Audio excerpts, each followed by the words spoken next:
Beneath the ancient oak trees of St. Michael's Cemetery in Charleston, South Carolina, lie 9 graves that the city's most prominent families refuse to discuss. Each headstone bears the name of a wealthy plantation owner who died between 1851 and 1855, all under mysteriously similar circumstances. Sudden paralysis, followed by what physicians of the time called a merciful death. But in 1923, when the cemetery underwent renovation, groundskeepers made a horrifying discovery that city officials immediately ordered sealed from public record.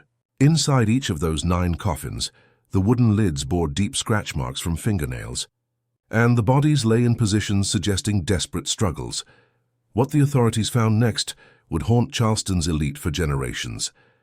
A leather journal buried beneath the cemetery's oldest magnolia tree, written in the careful handwriting of a man named Solomon Fairfax, detailing 4 years of calculated revenge that began with a family screams and ended with 9 men buried alive.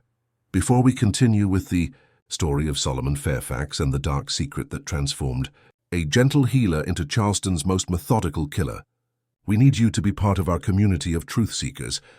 Hit that subscribe button and ring the notification bell so you never miss these buried stories from America's past. And tell us in the comments, what state are you listening from? We love hearing from our audience across the country. The journal's first entry, dated March 15, 1851, began with a single line that would explain everything. Today I watched my wife and children burn, and I did nothing to stop it. Charleston in the 1850s stood as the crown jewel of Southern aristocracy, where white-columned mansions lined the Cooper River, and fortunes built on rice and cotton created dynasties that believed themselves untouchable. The city's medical community, though small, commanded enormous respect among the wealthy elite, those who could afford private physicians for their frequent ailments, mysterious fevers, sudden weakness, and strange paralytic conditions that seemed to plague Charleston's most prominent families with alarming regularity. Dr. Cornelius Hathaway had established his practice on Meeting Street in 1845, quickly earning a reputation among Charleston's upper class for his innovative treatments and unusual understanding of exotic remedies.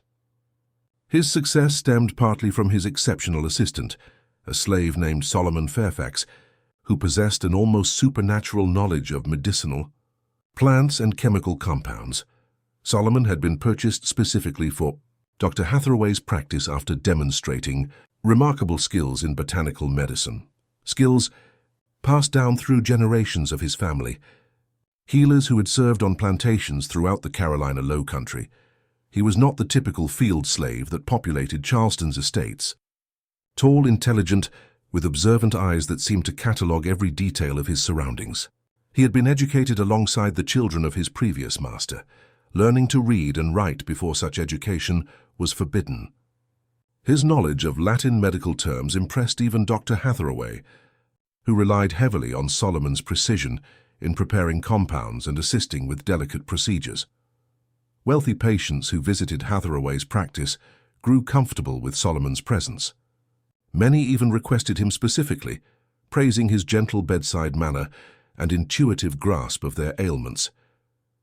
But Solomon's life had not always been confined to sterile treatment rooms. For 32 years before coming to Dr. Hathaway, he had lived on the Pemberton plantation, 15 miles outside Charleston, where he had married a woman named Celia and raised 3 children, 2 boys and a girl. The Pembertons allowed this arrangement because Solomon's healing skills were invaluable during outbreaks of fever and disease that could devastate a plantation's workforce overnight. His expertise saved countless lives, both slave and free, earning him a rare measure of respect. He treated everything from snake bites to consumption, using a blend of African herbal remedies passed down from his grandmother, and new methods he observed from white physicians who occasionally visited the plantation. The Pembertons even allowed him to tend to their own family, a privilege that showed how much they trusted his abilities. That fragile peace ended abruptly in March of 1851, when Edmund Pemberton's gambling debts forced him to sell portions of his human property to cover mounting losses. Among those to be sold, Solomon's wife and children, destined to be separated and sent to different plantations across the state. A common practice, justified by owners as business necessity, but one that destroyed families like a natural disaster. Solomon begged Edmund Pemberton to spare them. He offered to work extra years without pay if his family could remain together. He even proposed hiring himself out seasonally to other plantations to earn extra income. But Pemberton, facing impatient creditors, refused all pleas. The sale was scheduled for March 14, 1851, at the Charleston slave market, and nothing could stop it. The morning dawned gray and humid, storm clouds gathering over the Ashley River, as if nature itself sensed the tragedy about to unfold. Solomon had spent the night holding his family close in their small cabin, memorizing every detail of their faces, every sound of their breathing, knowing that sunrise would bring permanent separation.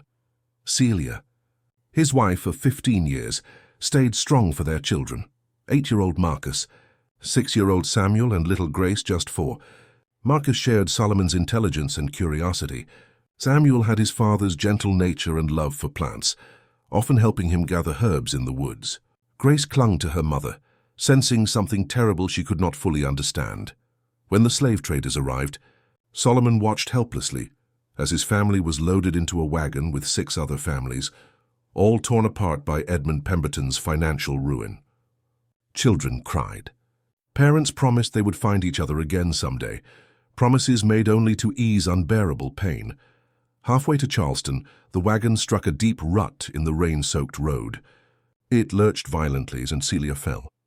Her head struck a rock, blood pouring from the wound. Solomon, his hands shackled, screamed for help, trying to reach her.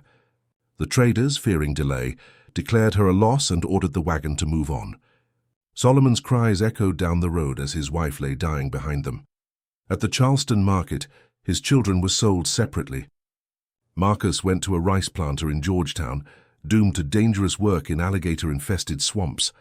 Samuel was purchased by a cruel cotton farmer from the upcountry.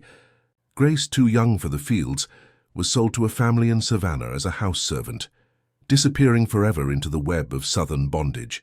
Through it all, Solomon remained outwardly calm, knowing any resistance would bring punishment or death. But inside, something shattered. The man who had dedicated his life to healing watched everything he loved destroyed by men who called it business. Dr. Hathaway, unaware of Solomon's tragedy, bought him for his skills, paying a premium price for the best healer in Charleston. The doctor needed someone who could prepare complex medicines and handle delicate patients. As Solomon was led away to his new life, he turned one last time toward the market where his family had been scattered. That was the moment a cold patience settled in his heart, a patience that would let him wait, learn and one day make those responsible pay a fitting price. That night, in a small room above Dr. Hathaway's office, Solomon opened a hidden leather journal, the same one discovered decades later under the magnolia tree. By candlelight he wrote, "Today I watched my wife and children burn and I did nothing to stop it, but I am still alive. And I remember every face, every name, every voice that laughed as my world ended. They think they broke me. They only taught me patience." The months that followed blurred into routine, mixing compounds, preparing instruments, assisting surgeries.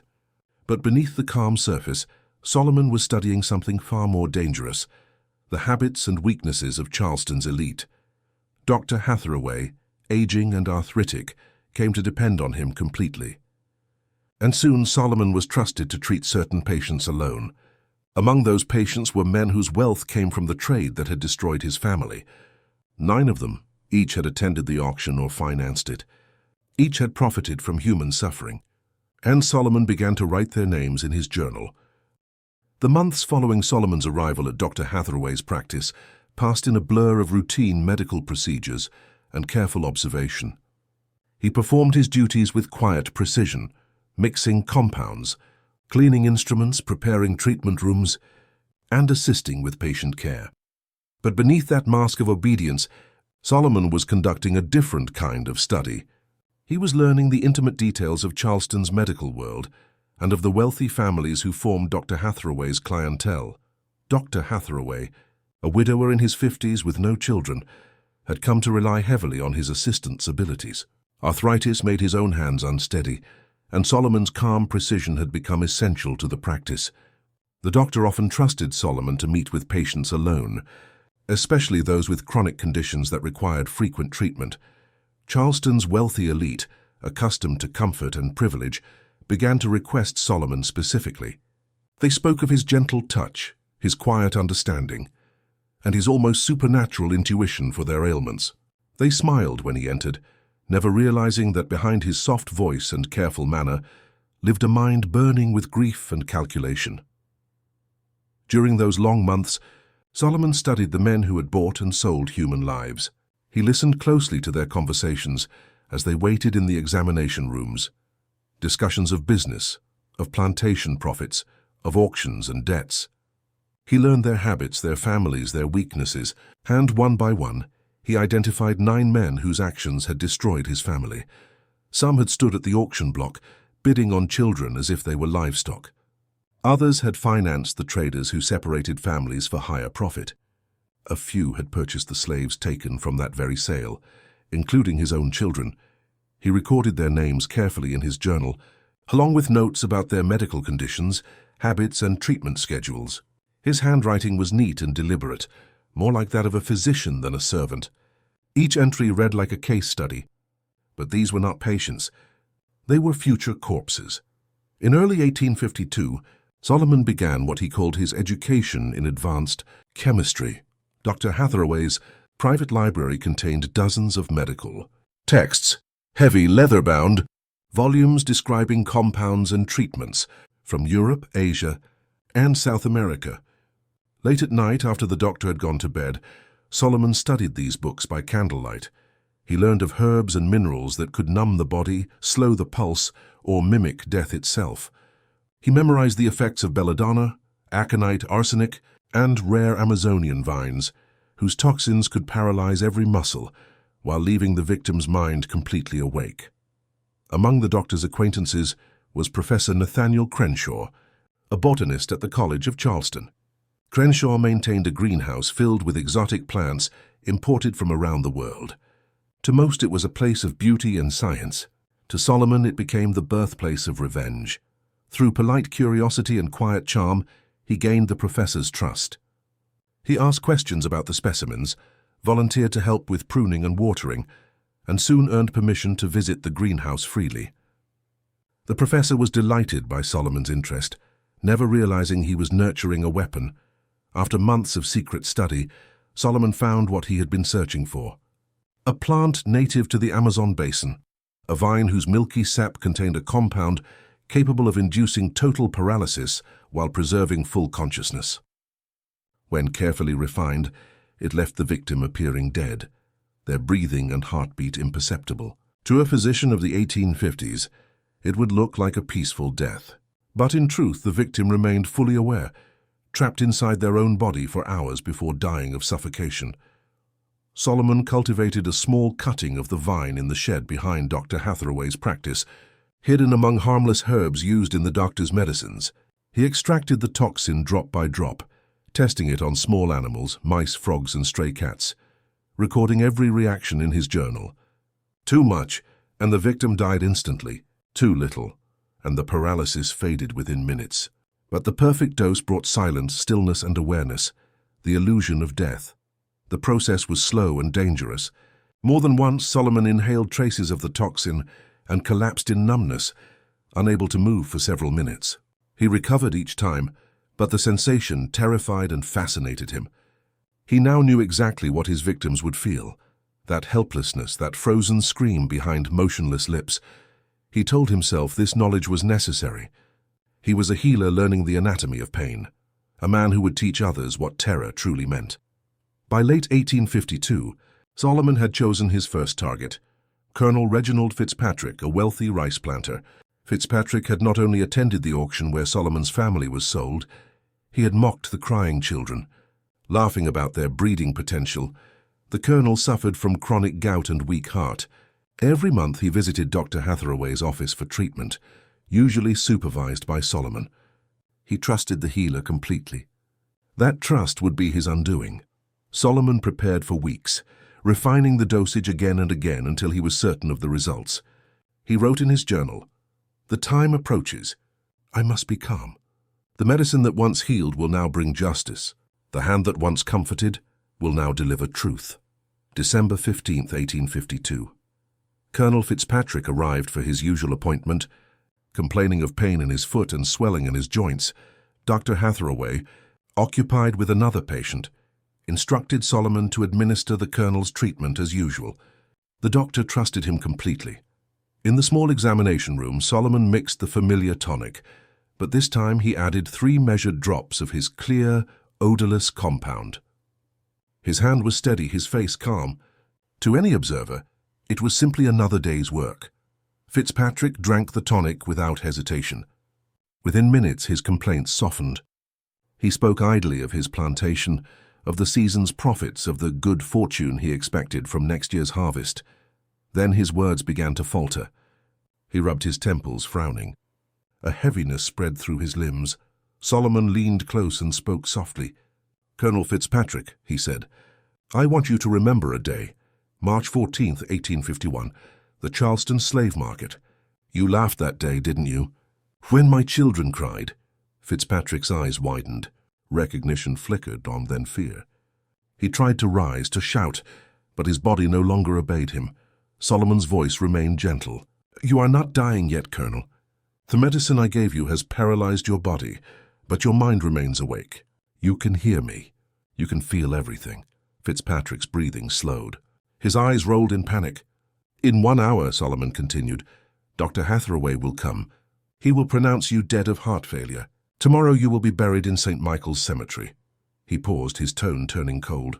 "But you will still be alive. You will hear the shovels. You will feel the earth fall above you. And you will have hours to remember the children you condemned." The colonel's eyes filled with tears, the only movement left in his frozen body. Solomon watched without emotion. After years of grief, he felt no joy, only a heavy calm, as if the world were balancing itself at last. Moments later, Dr. Hathaway entered. He found Solomon standing beside the chair, head bowed. "I'm afraid the colonel has passed," Solomon said softly. "His heart failed as I was preparing his next dose." The doctor examined the body. No pulse, no breath. Given the colonel's condition, death by heart failure seemed entirely plausible. He signed the certificate and expressed sorrow for the family. The funeral was held 2 days later. Fitzpatrick's coffin was lowered into the damp earth beneath the oak trees of St. Michael's. From the section reserved for slaves, Solomon watched. He stood perfectly still as the first shovel of dirt struck the coffin lid. He wondered whether the colonel's mind was still awake, and whether, beneath that soil, he finally understood. That night, Solomon wrote his second journal entry.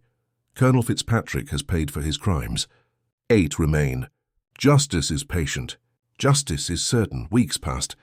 Charleston's gossip circles buzzed with condolences and polite sorrow. The colonel's death was accepted without question. Dr. Hathaway even cited it as a medical example of sudden heart failure in a gout patient.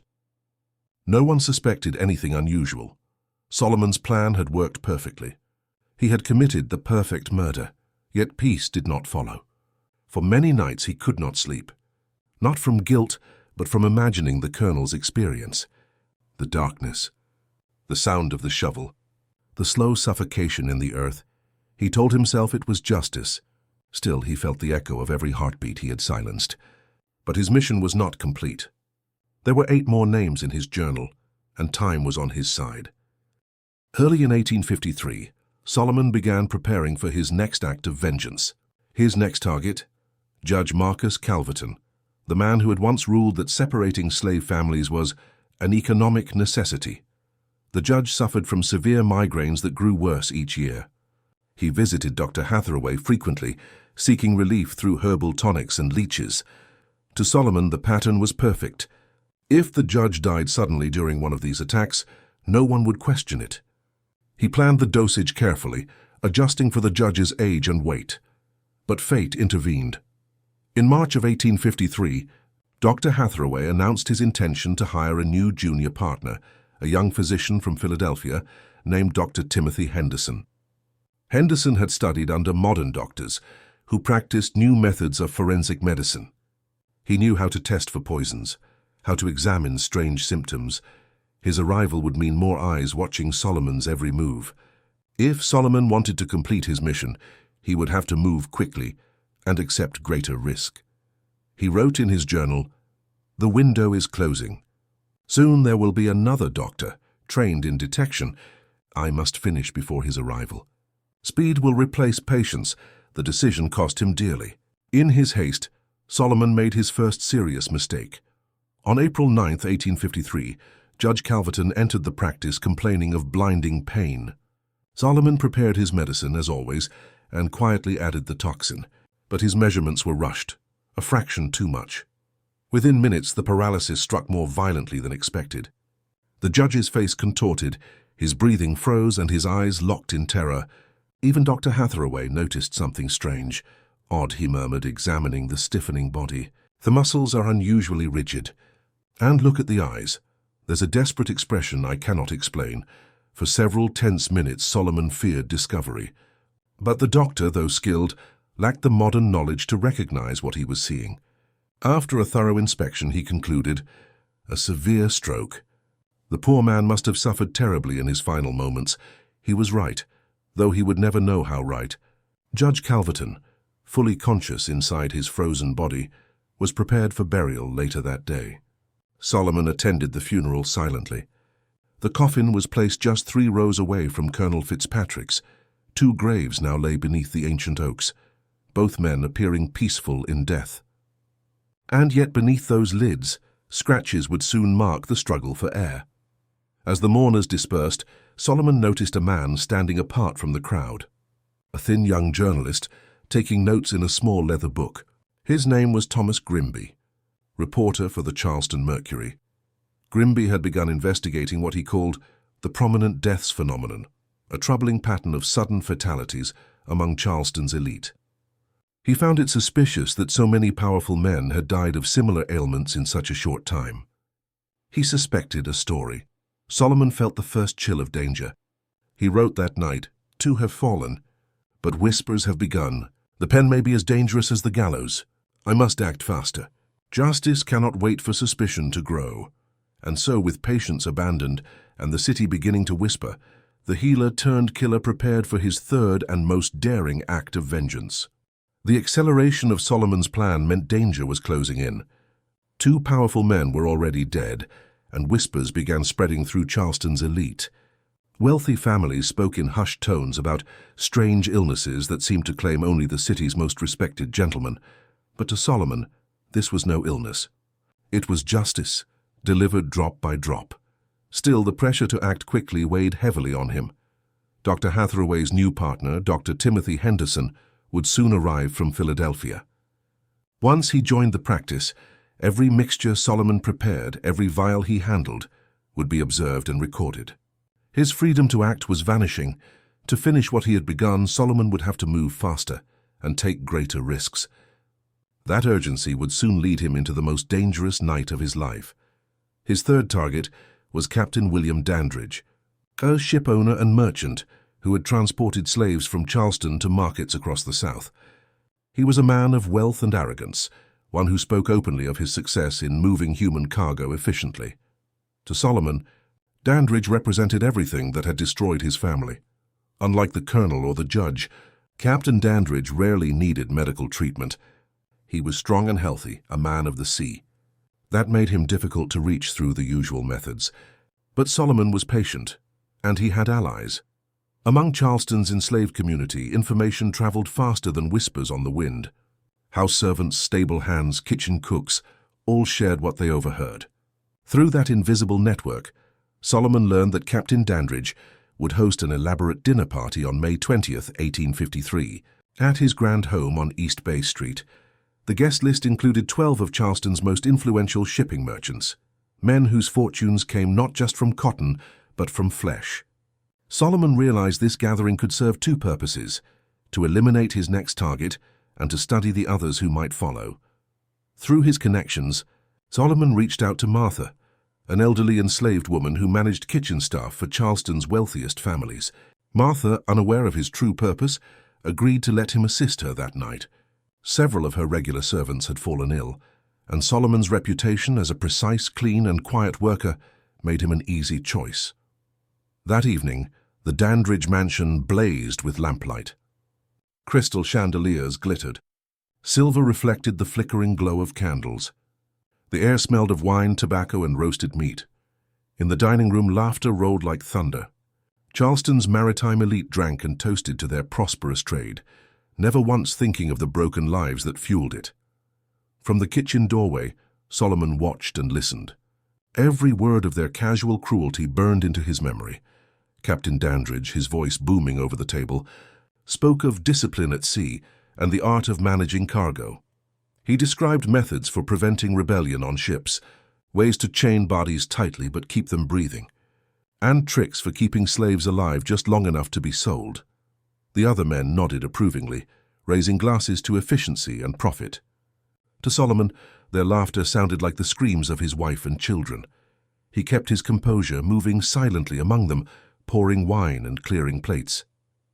To them he was invisible, a shadow with a tray, but in his pocket rested a small glass vial of clear liquid, the same compound that had ended Fitzpatrick and Calverton.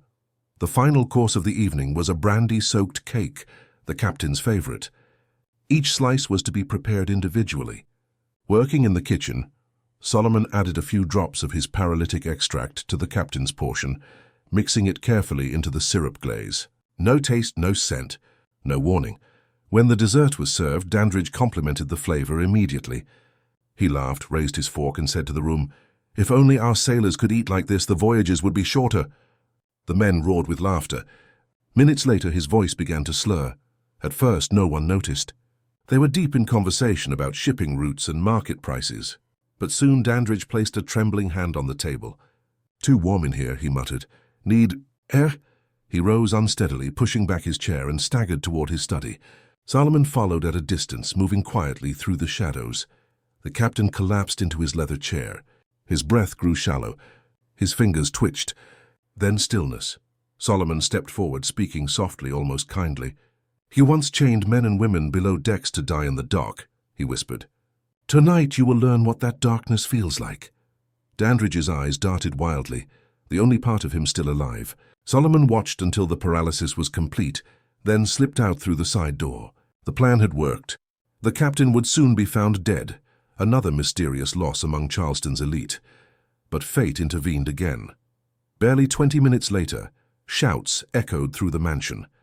One of the guests had gone to check on Dandridge and found him motionless in his chair. Panic spread.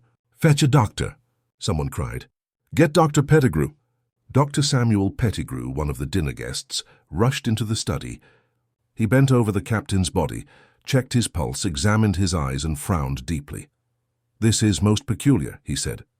"The muscles are rigid, the expression almost frozen. I see no sign of stroke or apoplexy. It is as if he was poisoned." The word cut through the air like a blade. The guests gasped, whispering in horror. Within an hour, 2 more physicians arrived. They examined the body and debated in low tones, unsure of what they were seeing. By dawn, rumors of the mysterious death had spread through Charleston's upper circles, and with those rumors came the first true suspicion that something unnatural was happening among the crowd that gathered outside the Dandridge mansion. The next morning was Thomas Grimby, the same journalist who had attended Judge Calverton's funeral. He had been following a trail of coincidences, and the captain's sudden death confirmed his suspicions. He interviewed servants, guests, and anyone willing to talk. From a nervous kitchen hand, he learned that an unfamiliar man, tall, calm, with intelligent eyes, had helped serve dinner that night. The description matched one person perfectly, Solomon Fairfax. Grimby's instincts sharpened. A pattern was forming.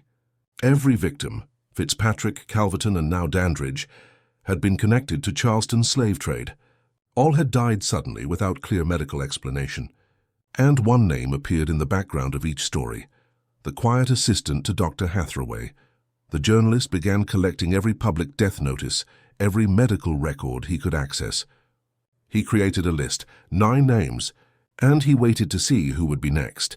For Solomon, the aftermath of Dandridge's death was catastrophic. The attention it drew was unlike anything he had faced before. The talk of poisoning, the investigations, the newspapers, all threatened to expose him. He had wanted justice, not chaos. But now the city was whispering about murder. He realized he could not continue killing one man at a time.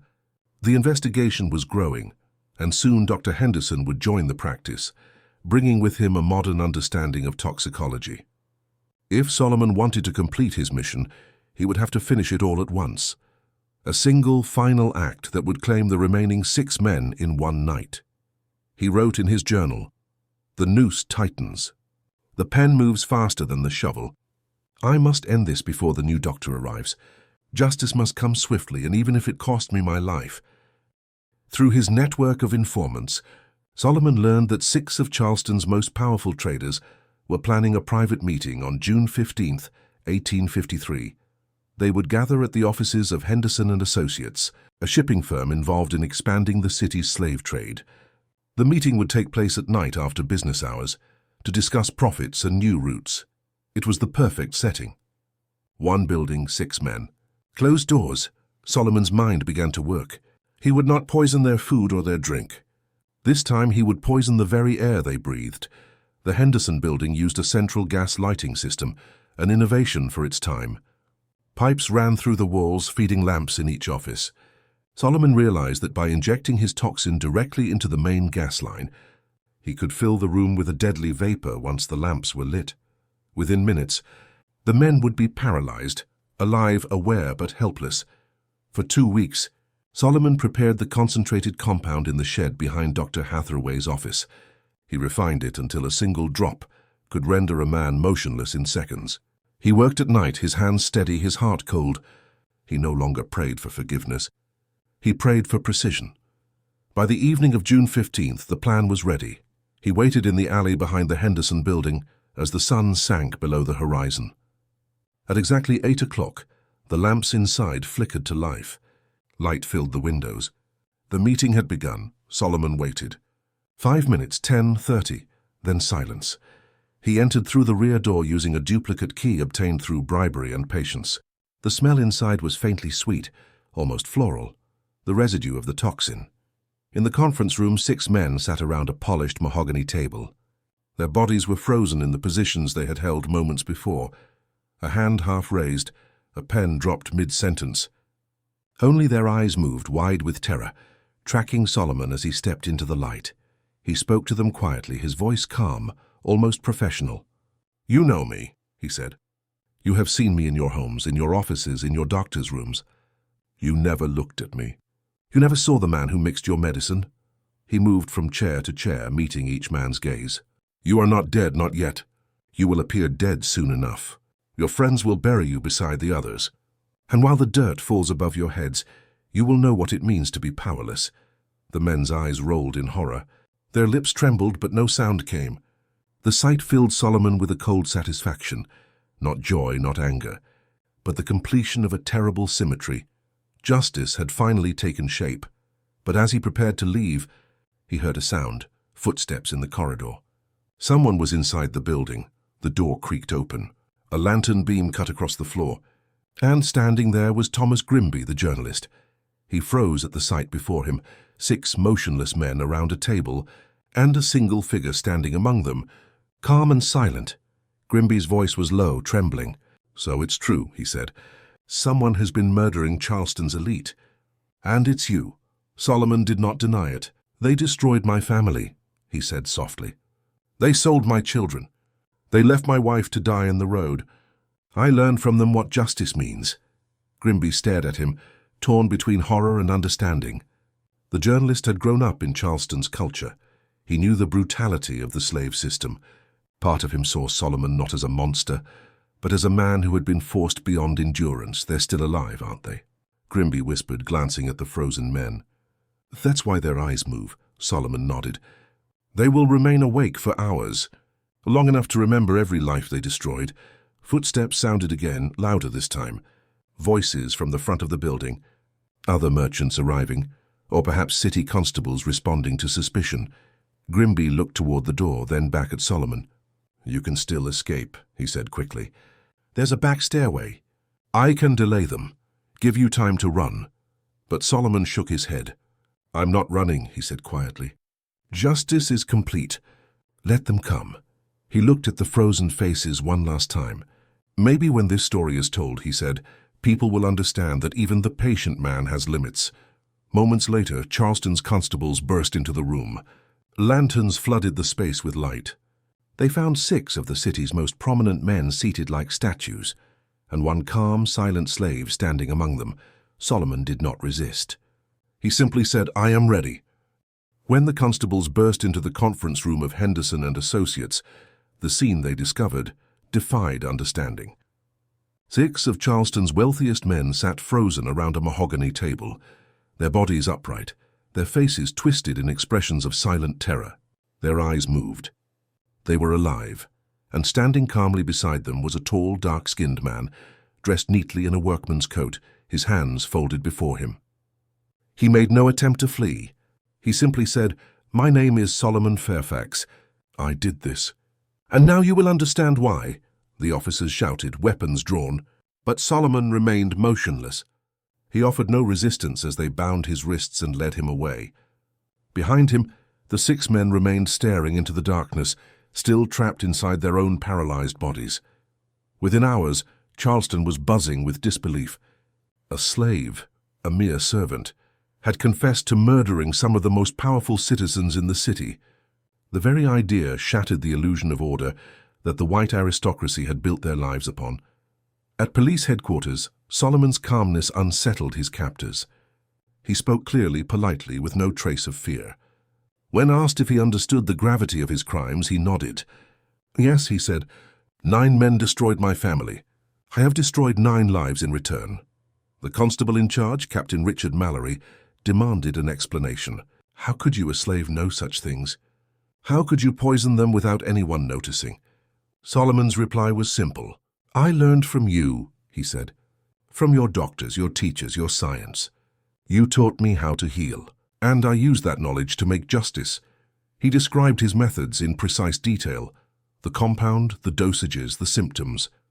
His confession filled nearly 50 pages of the constable's report. It was as if he were lecturing in a medical school, rather than admitting to murder. By morning, word of his arrest had spread across Charleston and beyond. Crowds gathered outside the jail, demanding to see the slave killer. Rumors twisted the truth. Some claimed he had used witchcraft. Others said he was possessed by demons. But those who met Solomon in person saw none of that. Only quiet intelligence and eerie composure. Dr. Cornelius Hathaway was devastated when he learned of his assistant's crimes.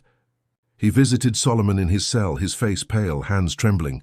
"Solomon," he whispered through the bars, "tell me it isn't true. Tell me you didn't do these things." Solomon looked at his former master calmly. "I did, doctor," he said, "and I did them with the tools you gave me." Hathaway's voice broke. "I treated you like family.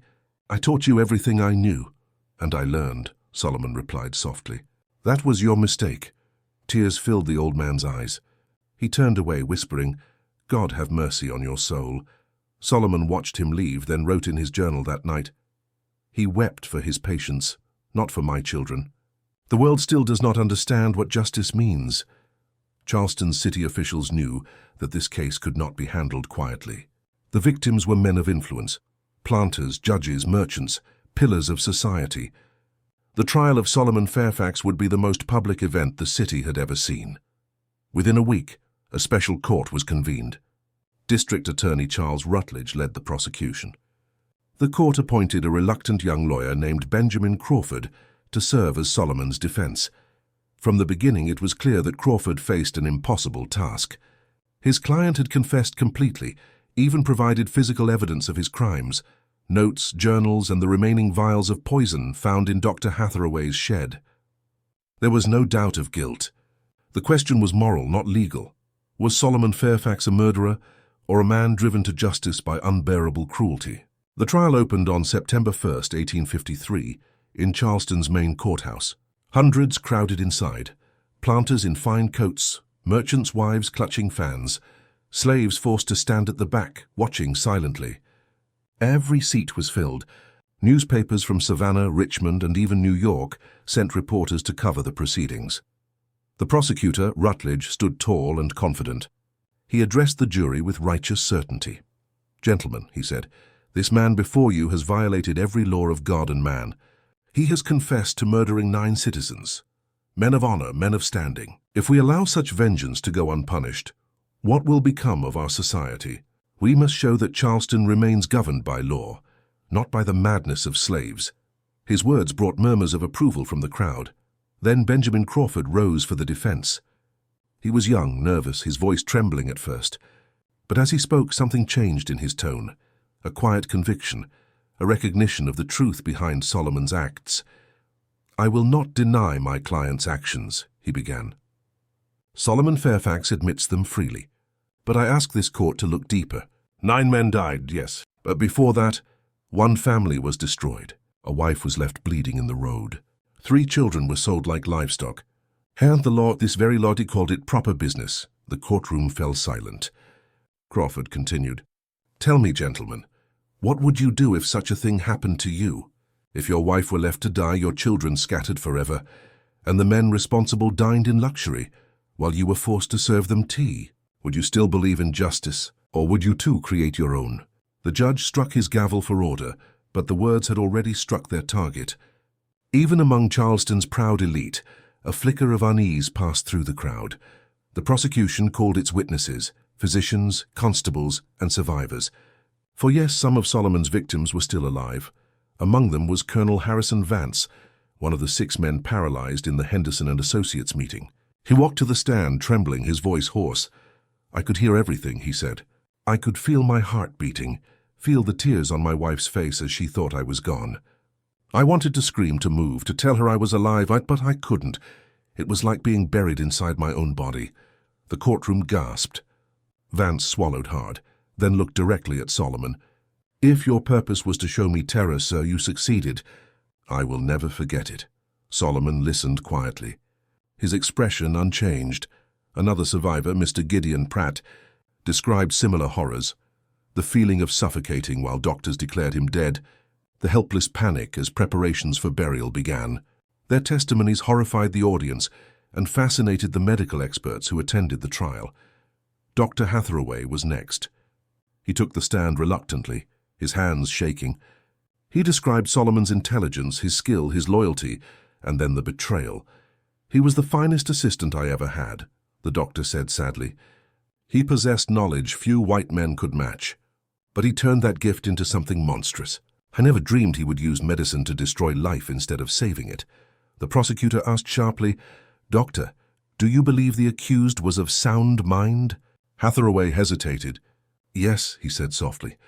"Too sound. He knew exactly what he was doing." Solomon nodded slightly as if in agreement. Then it was Solomon's turn to speak. When he stood, the murmurs in the courtroom faded. He looked not at the judge nor the prosecutor, but directly at the people seated before him. "I was born a slave," he began. "I learned to heal because I believed life was sacred. But the men I served taught me that life was a thing to be bought and sold." He paused, letting his words settle. "They took my wife. They sold my sons. They gave my daughter to strangers. And when I begged for mercy, they laughed. The law said it was right. The church said it was God's will. So I learned a different lesson, that justice is not given. It is taken." His voice remained calm, but the emotion behind it was unshakable. "I do not ask this court for mercy. No mercy was shown to my family. I only ask that when you hang me, you remember who made me what I became." He sat down slowly. The silence that followed was absolute. The jury deliberated for less than an hour. The verdict was inevitable. Guilty on all counts. When the judge pronounced the sentence, death by hanging, Solomon did not flinch. He bowed his head slightly, as if accepting the natural end of a long journey. The date of execution was set for October 15th, 1853. In the weeks that followed, Charleston could speak of nothing else. Newspapers across the South printed daily reports of the slave healer murders. Some called Solomon a monster. Others, quietly, carefully, called him a symbol. Letters from abolitionists in the North reached the Charleston courthouse, demanding clemency. But the city's leaders refused. To spare Solomon Fairfax would be to admit that a slave had the right to avenge his own suffering, an idea too dangerous for a society built on bondage. On the morning of his execution, over 2,000 people gathered at the gallows outside the city. Merchants, soldiers, field hands, curious travelers, all pressed together to see the man who had terrified Charleston's elite. Solomon walked calmly between guards, his head held high. He wore a plain white shirt and the same calm expression he had worn since his arrest. Among the crowd stood Thomas Grimby, notebook in hand. He had documented every step of the story, from the first mysterious deaths to this final morning. He would later write that Solomon's eyes seemed peaceful, as though he had already made his peace with the world. When the rope was placed around his neck, the hangman asked if he had any last words. Solomon nodded. He spoke clearly, every word recorded by Grimby. "I die knowing that 9 men have felt what my children felt, fear, helplessness, and darkness. That knowledge makes my death worthwhile, but this system that destroyed my family still stands. And until it ends, others will rise as I did. Even the most patient man has limits." The trapdoor fell. The crowd gasped, and Charleston's most methodical killer was gone. His body was buried in an unmarked grave outside the city limits, as the law required for executed criminals. But his journal, the one written in careful script, documenting every act of vengeance, vanished from the courthouse records. Some said it was destroyed. Others whispered that Thomas Grimby had taken it, unable to let history erase the man whose story he had followed so closely. Years later, Grimby confirmed the truth. He had copied every page of the journal before returning the original to the clerk's office. And before his death in 1889, he buried that journal beneath the magnolia tree at St. Michael's Cemetery, near the graves of the men Solomon had condemned. He wrote in his final note, "I could not destroy the record of such terrible justice, nor could I allow it to inspire others, so I hid it where the truth began, beneath the soil of Charleston's sins." For 70 years after Solomon Fairfax's execution, his story became more than history. It became legend, whispered in Charleston's parlors, retold in slave quarters long after the Civil War had ended. To some, he was a monster, a servant who had turned against his masters in a fit of demonic rage. To others, he was a symbol of resistance, a man who had avenged not just his own family, but every enslaved person who had ever suffered in silence. No matter the version, his name was never spoken loudly. It existed like a shadow, half truth, half warning. Parents told their children, "Obey, or the spirit of Solomon Fairfax will find you." Old men whispered that his ghost still wandered the cemetery at night, counting the graves of those he buried alive. But in official Charleston history, his name disappeared entirely. Records of his trial, his execution, and the strange deaths of 9 plantation owners were quietly sealed away. City leaders wanted the world to forget, and for a time the world did. By the early 1900s, Charleston had changed. The plantations were gone. The mansions, though still standing, had faded, their white columns stained with time and neglect.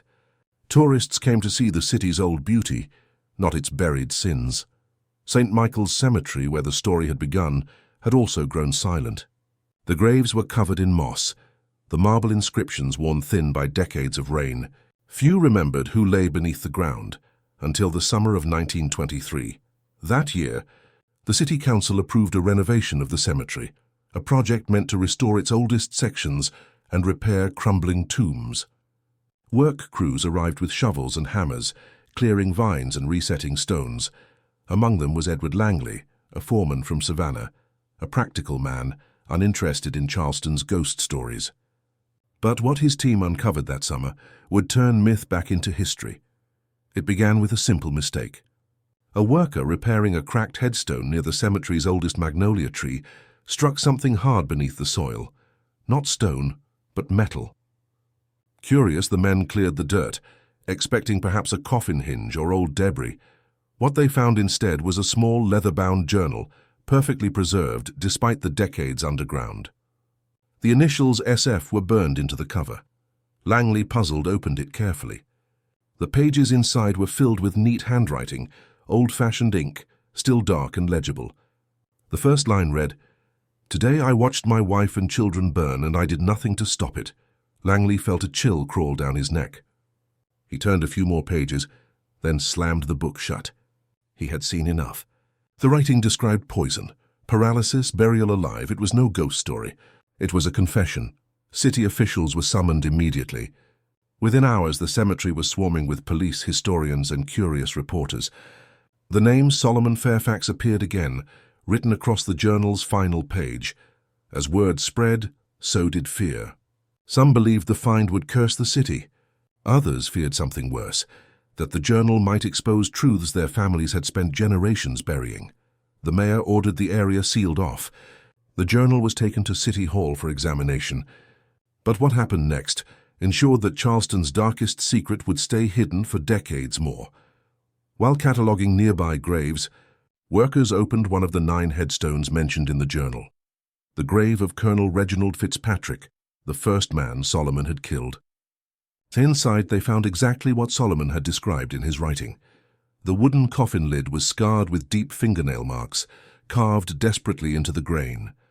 The corpse lay twisted, the hands curled near the face and as if clawing for air. Shaken, the team opened another coffin, that of Judge Marcus Calverton. The same marks appeared. The same desperate struggle frozen in death. 9 graves were examined in total. Every one of them bore the same signs. 9 men, all buried alive.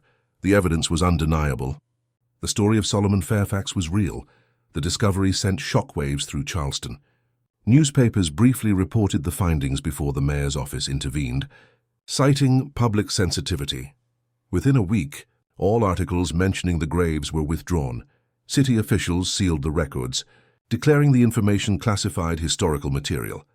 They claimed it was for public safety, to prevent panic or vandalism. But everyone knew the truth. Too many of Charleston's most prominent families still carried the names of those buried men. To expose them fully would stain their descendants forever.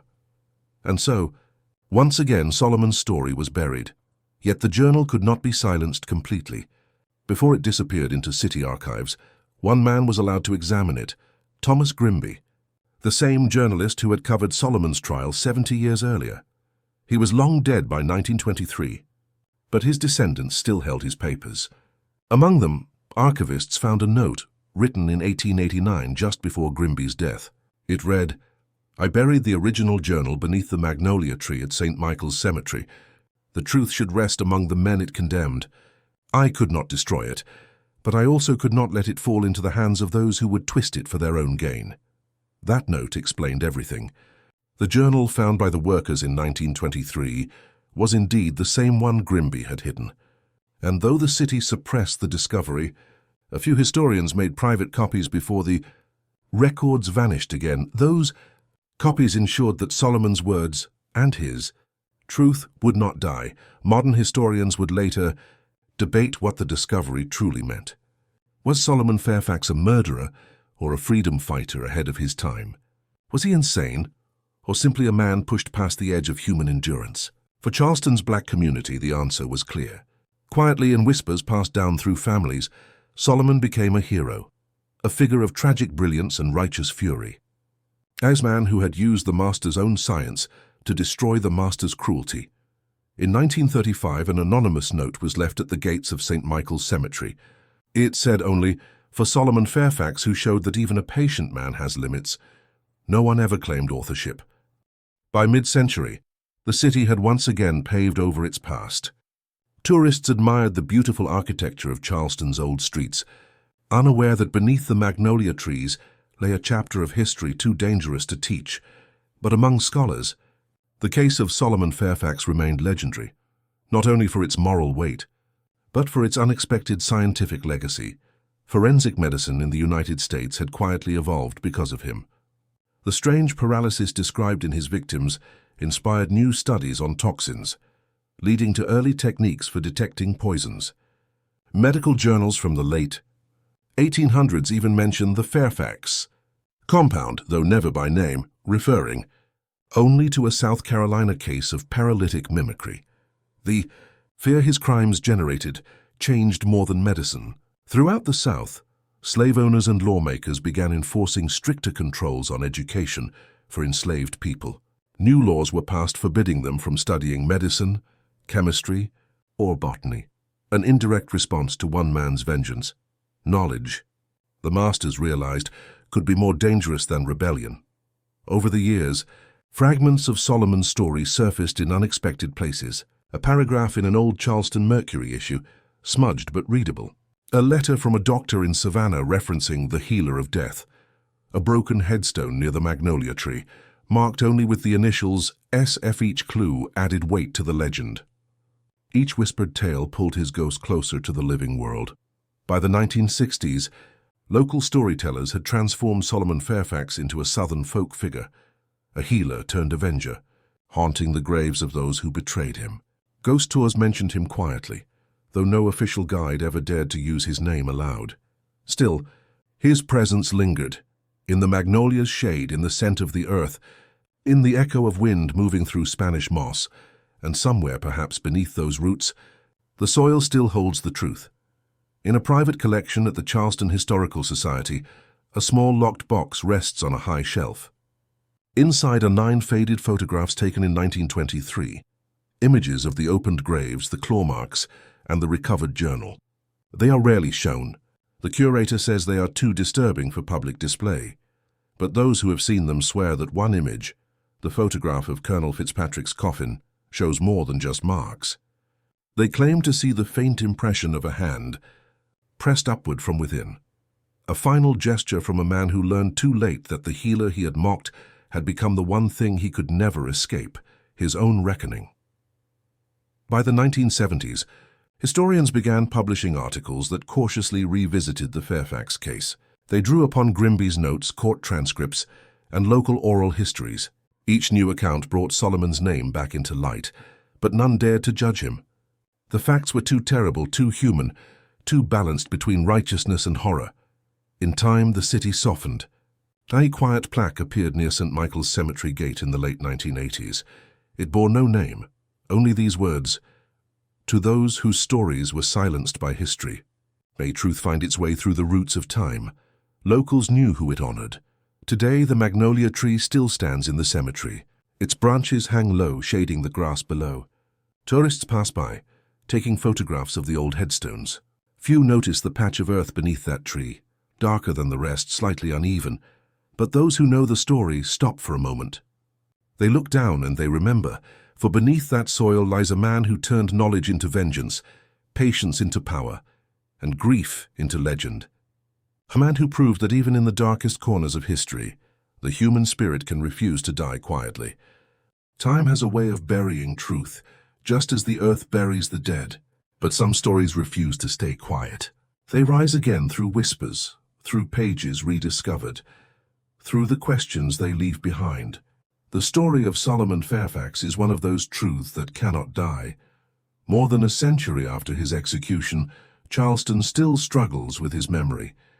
His name is rarely spoken in public, yet it lingers in the air, in university lectures, in late-night history discussions, in quiet tours that pass beneath the magnolia tree. His ghost has become part of the city's heartbeat.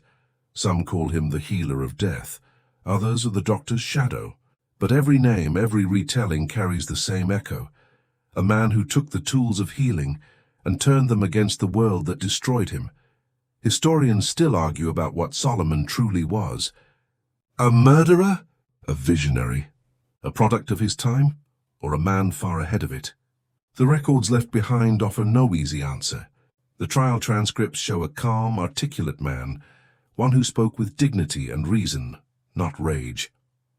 His journal reveals both tenderness and fury, intellect and pain. He was a healer, a husband, a father, and finally a weapon sharpened by grief. It is tempting to see him as either hero or villain, but the truth lies between. Solomon Fairfax was both and neither. He was the reflection of the world that made him. To understand his legacy, one must first understand the time that created him.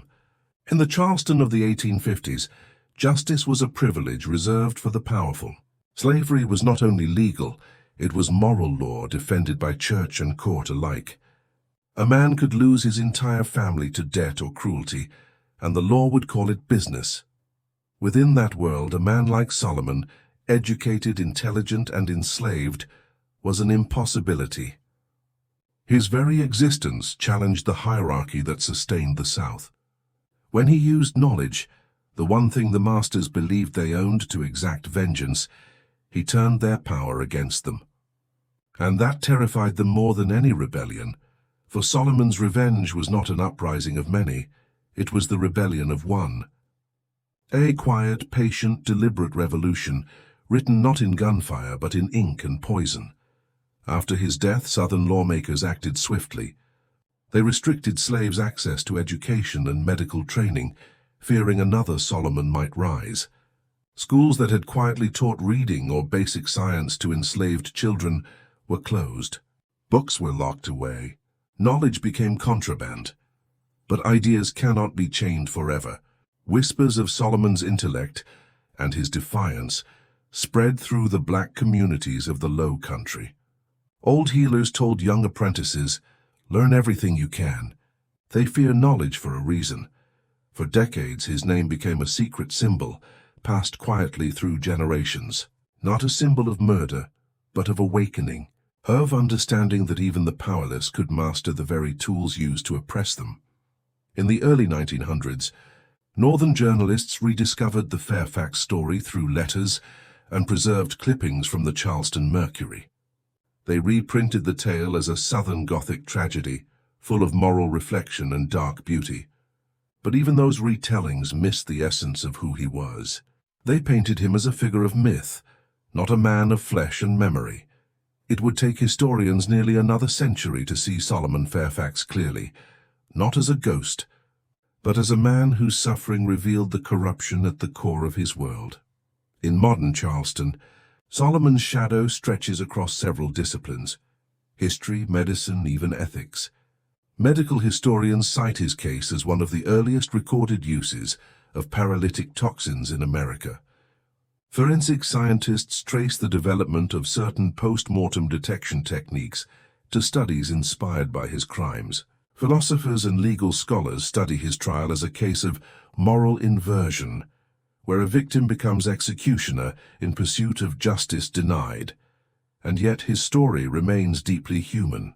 It reminds us that morality without empathy can become cruelty, and that even the gentlest soul can turn to darkness when stripped of everything they love. When Charleston finally began confronting its history of slavery in the late 20th century, Solomon's name returned to public conversation. Writers, playwrights, and filmmakers revisited his tale, exploring its emotional and moral complexity.